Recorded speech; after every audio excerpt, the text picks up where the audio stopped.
Olá, nação santista, como vocês estão? O Santos estressou vocês hoje? Hoje não. Meu nome é Gabriel Zupo, do canal Sincero Santos. Não se esqueça de se inscrever no canal, curtir e compartilhar o vídeo e ativar o sininho.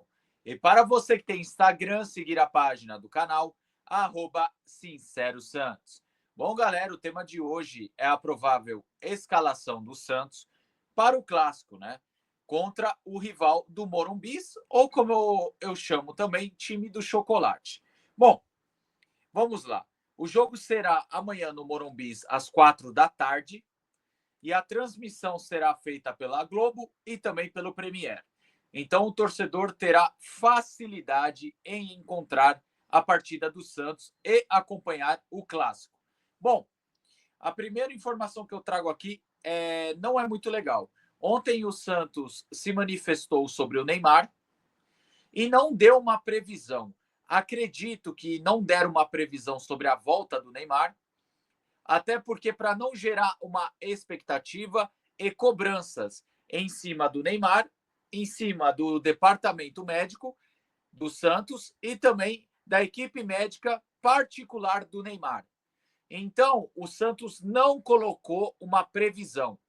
Só que assim, tudo indica que pelo menos ele vai demorar até um mês para estar 100%. A segunda informação sobre o clássico também não é muito legal, que se trata da arbitragem. Vou colocar aí na tela para vocês. E infelizmente, o Wilton Pereira Sampaio é o juiz da partida. Infelizmente, esse juiz fraco, arrogante, que quer aparecer mais que os dois times, vai ser o juiz de amanhã. Infelizmente.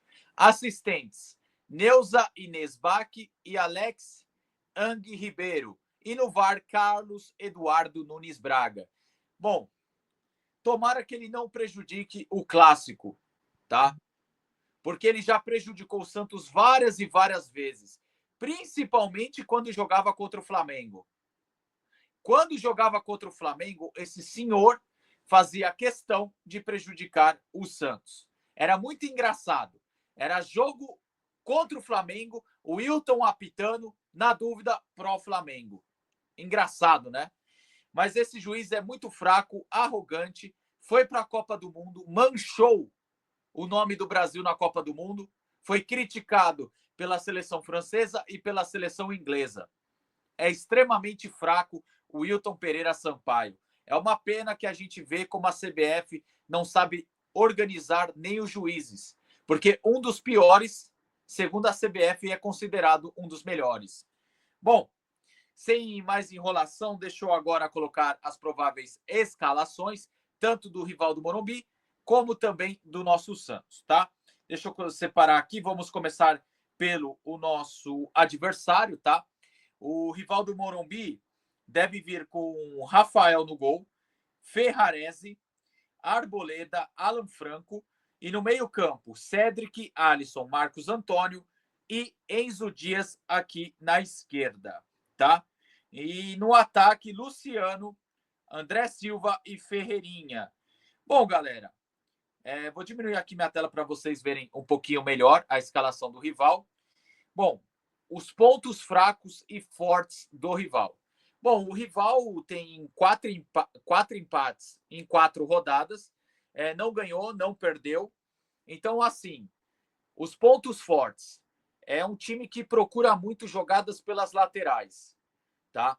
Tanto o Enzo Dias e o Cedric são bons jogadores para fazer essas jogadas acontecerem pelas laterais. O Ferreirinha, que vive um grande momento, tá? O olho nele, marcação diferente nele. Me preocupa porque ele vai cair ali do lado do Léo Godoy ou do Sherman. Então, isso me preocupa bastante, tá? Porque o Ferreirinha vive um grande momento. Outra coisa que eu já estava esquecendo. Se não for o Enzo Dias, é o tal do Wendel, ali pela ala esquerda, que também faz uma boa dupla com o Ferreirinha, hein? Então, as jogadas laterais é um dos pontos mais fortes do rival do Morumbi, tá? Outra coisa que o rival do Morumbi se aproveita é a chegada de jogadores ali na entrada da área, como homem surpresa, o que seria o caso do Marcos Antônio, do Alisson, ou até do Luciano, né? Por mais que o Luciano esteja escalado ali pela direita, é sempre um jogador que entra como homem surpresa dentro da área. Tem que prestar atenção nessa movimentação, tá? Bom, e o fator mais forte do rival é a movimentação dos alas, como eu falei por aqui. Como eu estava falando, as jogadas laterais do rival ela é forte pela movimentação e qualidade dos alas. Enzo Dias ou Wendel pela esquerda e o Cedric pela direita, né? Então, assim, são jogadores que dão qualidade para essas jogadas laterais do rival. E o Santos tem que tomar cuidado. E vou reforçar: marcação forte no Ferreirinha, que vive uma grande fase. Beleza? Bom, agora vamos para a provável escalação do Santos. Né? O Santos que tem o desfalque do Neymar. Né? E vamos lá. Brazão, Sherman ou Godoy? Existe essa dúvida na lateral direita. Gil, José Ivaldo e Escobar. Schmidt, bom tempo. Roleiser, provavelmente será o substituto do Neymar ali centralizado. Caindo pela direita, Barreal. Caindo pela esquerda, o Guilherme. E mais à frente, o Tiquinho. Bom, galera, todo mundo sabe que, por mais que tenha muitas críticas em cima do Guilherme, o que a gente poderia fazer? Colocar o Barreal para a esquerda, colocar o Roleiser pela direita e colocar o Tassiano no lugar do Roleiser. Só que assim, como é um jogo que o adversário é muito forte pelas laterais, o Guilherme ele vai ter que se doar mais na marcação do que no ataque. Igual ele fez contra o Atlético Mineiro. Contra o Atlético Mineiro, ele jogou mal. Só que eu vou repetir o que eu falei no pós-jogo aquele dia. Eu falei assim, o Guilherme sem a bola, nota 10, porque ele ajudou muito a marcar.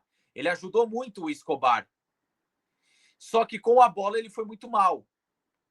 Então, assim, se for para tirar o Guilherme, que o substituto dele entenda que é um jogo que precisa voltar para marcar. Precisa de marcação forte. Né? Então, assim, eu acho que o Santos tem que explorar os pontos fracos do rival. Que seria o quê? Os pontos fracos do rival é a bola aérea defensiva. Então, Gil, Zé Ivaldo e Tiquinho podem sobressair nesse jogo, podem ter um grande destaque.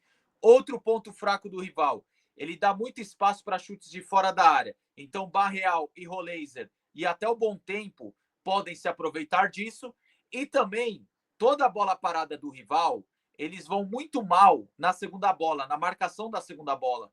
Então, o jogador que geralmente fica ali na entrada da área, que é o caso do Schmidt, o próprio Bom Tempo, ou até o Roleiser, pode se aproveitar disso.